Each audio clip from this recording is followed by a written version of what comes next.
અમરેલીના જાફરાબાદ નજીક બાબરકોટ ગામના ખેડૂતો દ્વારા કલેક્ટરને રજૂઆત કરવામાં આવી છે.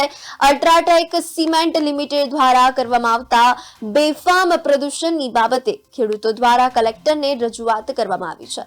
બાબરકોટ ગામે અલ્ટ્રાટેક સિમેન્ટ લિમિટેડ સિમેન્ટ કંપનીનું ખૂબ મોટું માઇનિંગ લેઝર કાર્યરત છે. આ કંપની પ્રદૂષણ ફેલાવી રહી છે, જેના કારણે ગામના ખેડૂતોના પાકોને ખૂબ જ નુકસાન થઈ રહ્યું છે. પ્રદૂષણના કારણે ગામના ખેડૂતો યોગ્ય પાક લઈ શકતા નથી.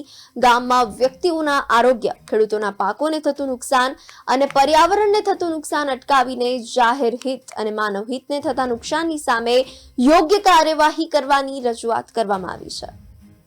બહોરા જનસમુદાયના આરોગ્યને ધ્યાનમાં રાખીને, પર્યાવરણને ધ્યાનમાં રાખીને યોગ્ય કાર્યવાહી કરવામાં નહીં આવે તો આવનાર દિવસોની અંદર બાબરકોટ ગામના ખેડૂતો દ્વારા, ગામના લોકો દ્વારા, બહોરા જનસમુદાય દ્વારા આગામી દિવસમાં આ કંપનીના અધિકારીઓ સામે અને જવાબદાર તંત્ર સામે હાઈકોર્ટમાં PLI દાખલ કરવાની ફરજ પડશે. સાથે સાથે NGT કોર્ટમાં પણ આ બાબતે રજૂઆત કરવાની ફરજ પડશે. જે બાબતે આજરોજ અમે માન્ય કલેક્ટર સાહેબને અને પ્રદૂષણ વિભાગ પ્રાદેશિક કચેરી ભાવનગરને રજૂઆત કરવામાં આવી.